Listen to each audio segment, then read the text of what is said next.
So finally आपका इतना सारा कमेंट आने के बाद आज हम कंपेयर करने वाले हैं one of the strongest visual power slash डोजुत्सु from Naruto anime series.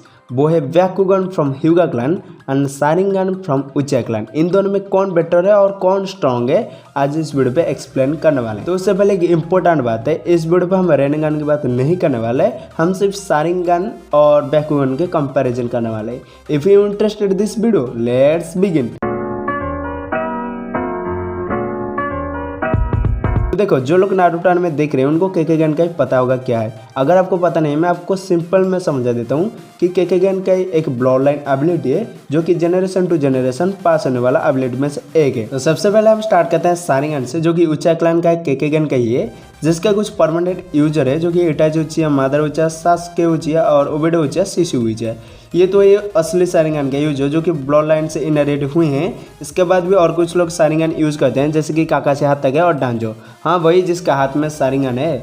Sharingan कितना पावरफुल है ये जानने से पहले आप ये जान लो कि शारिंगन को मास्टर करना इतना भी आसान नहीं है। इसका फुल पोटेंशियल यूज करने के लिए यूजर को हार्ड ट्रेनिंग करना पड़ता है। बात करते हैं शारिंगन के पावर के बारे में। तो सबसे पहले हम वन टोमी और टू टोमी के बारे में बात करेंगे। तो वन टोमी और टू टोमी में यूजर को आई ऑफ इनसाइड का पावर मिलता है। अगर हम आई ऑफ इनसाइड को सिंपल में एक्सप्लेन करें तो जिसको आई ऑफ इनसाइड का पावर मिलता है वो ओपोनेंट के जुत्सु को कॉपी कर सकते हैं, मतलब कि उसका मसल मूवमेंट को ही देख के उसका सारी ही निंजुत्सु और टाइजुत्सु को भी कॉपी कर सकता है। लेकिन इसके लिए उसको फिजिकली कैपेबल होना पड़ेगा। इसका बेस्ट एग्जांपल है काकाशी। जब काकाशी और जाबुजा की फाइट लग रहा था तब काकाशी जाबुजा के हैंड मूवमेंट को देख उसका सारे अटैक को अपने अटैक से काउंटर कर रहा था।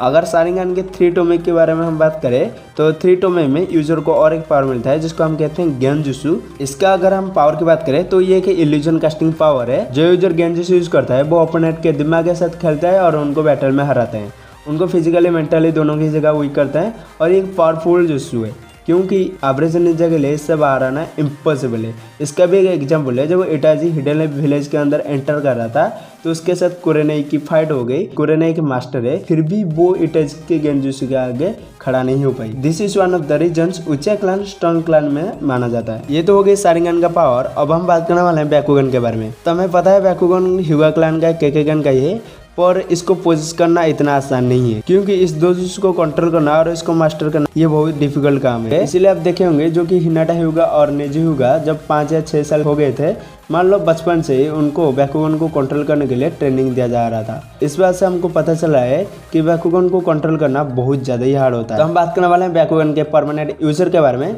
जो कि हिनाटा ह्यूगा, नेजी ह्यूगा, हिनाबी ह्यूगा और हिमावरी उजुमागी, जिसके पास एक स्पेशल टाइप ब्याकुगन है जो कि नॉर्मल आई से ब्याकुगन आई को स्विच कर सकती है, जो कि एनिमे में और किसी में नहीं दिखाया गया है। और भी दो यूजर है जो कि ह्यूगा क्लैन से बिलोंग नहीं करते पर भी उनके पास ब्याकुगन है, जो कि मोमोत्सुकी उतसुकी और उराटकी उतसुकी।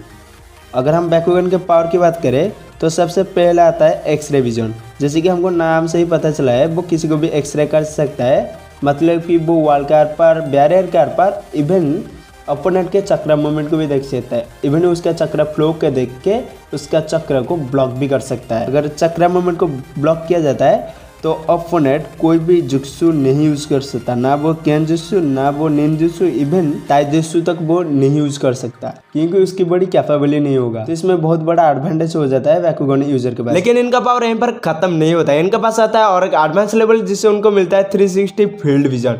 360 फील्ड विजन जिससे उनको मिलता है अनलिमिटेड डिफेंस बैरियर। आप देखे होंगे नारुतो और नेजी की फाइट जब चल रहा था तो नेजी कैसे ही उसका डिफेंस बैरियर ऑन करके नारुतो को डिफीट कर रहा था।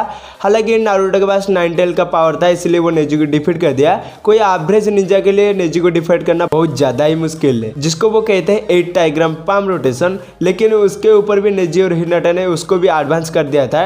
8 से 16, 32 और 64 देन 128 टाइग्राम तक लेके चले गए थे। इसकी मदद से वो 10 टेल अटैक को भी डिफीट कर रहे थे। इससे हमको पता चला है कि ह्यूगा क्लैन का एवरेज मेंबर भी बहुत ज्यादा ही पावरफुल है।